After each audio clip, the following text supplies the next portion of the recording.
Joining us now on Blitz is Jeannie Ledford, head cross country coach for Towns County. Jeannie, thank you so much for your time. I always appreciate having you on here. Thank you for having us. It's always nice to be on your show, Brian. Yeah, and you've had so much success there. It's always so much fun keeping up with both your girls and your boys team. I know the girls this season have pretty much held the top spot in the rankings, which I know for you means nothing until the end of the year. The boys have been in the top 5 all year also. How would you kind of put this season so far in a nutshell for both your boys and girls? For both of them, the biggest battle has been battling against injuries. We've been plagued with having some seasonal allergy issues in the past and an occasional injury, but this year that has definitely been our biggest competition, is having to think outside of the box and cross-train with prevention and try to get them healed up as fast as we can. Yeah, and it's not too far away from us getting closer to the area meet that comes at the end of the season. I guess playing a role in building up for that is, of course, as you said, getting healthy, but what other things are you doing to kind of gear up for the area meet? We've been training hard all year. The biggest part is trying to develop their sports psychology viewpoint against it, and then trying to attack it as the past is the past. Those races are run, and this is a brand new season that their expectations are all in what they make it, that every year is a new year within itself. And so we've really been trying to keep an open perspective of, trying to remove the pressure off of them as far as what has happened in the years past. That's huge, that philosophy right there, because I was actually going to ask you what the expectations were for this team, and I guess from your perspective, what would they be? I know, as you said, it's important not to get complacent by looking back at the past success. That's true. Prayerfully and hopefully, I'm always excited to see, because there's such a close-knit, the camaraderie on these teams. I didn't lose a lot. I gained some very fantastic assets that have brought have brought talent, but have brought a different zest with attitude and support. And the biggest thing is, without a shadow of a doubt, whether they're hurt or whether they're sick, they love each other so much that when it comes to the big show, they're going to give me everything they have. And I'm trying to harbor in them, that's all you got to worry about. Just do the best job that you can, go out there and leave it out there. And as far as expectation-wise, I've been very excited watching the guys this year. My girls have always had strength in the pack. We always called it the pack. We had Hannah pulling out and leading, and Tara Lee and Taylor right there, but then here would come my huge pack. For the first time in my coaching career, at this last race, I got to see what we called the man pack, and to see all 5 of them to embrace the challenge I had placed on them that day. It's going to be surprising for me to actually see, what they can do, but it's basically emotional driven right now. Absolutely. How important would it be for you, and how exciting, especially on the girls' side, if you were able to get one for the thumb this year, because you got one for every other finger at this point? Well, I'm just going to tell you the truth. In high school, thankfully, I was graced enough to have a state championship, be on a state championship team. So I count that one, Brian. Yeah, that's true. Yeah. So we did not get a ring. We got these high-speed nylon jackets instead.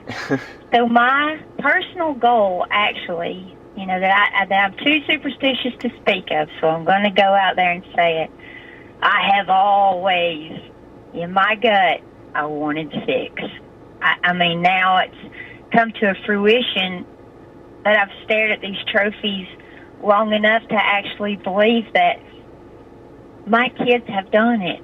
The first one, still, I look at these trophies and it's still unreal. And, as a coach, it's so hard sometimes to keep that fire in your belly and to never get complacent as a coach and never settle and never lose that passion.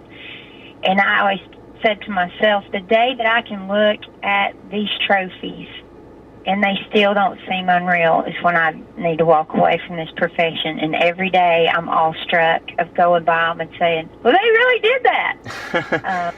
Well, that's great. I hope it stays that way for you, because I want you to stick around for quite a while.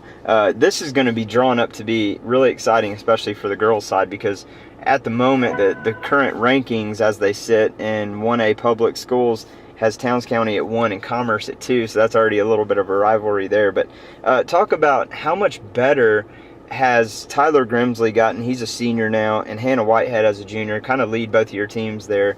They've been phenomenal, so it's hard to see that they have gotten any better, but I'm sure they've been able to find a way to push forward a little bit more this year. Those two are amazing. Their stature, I always describe them as they may be little, but they're fierce.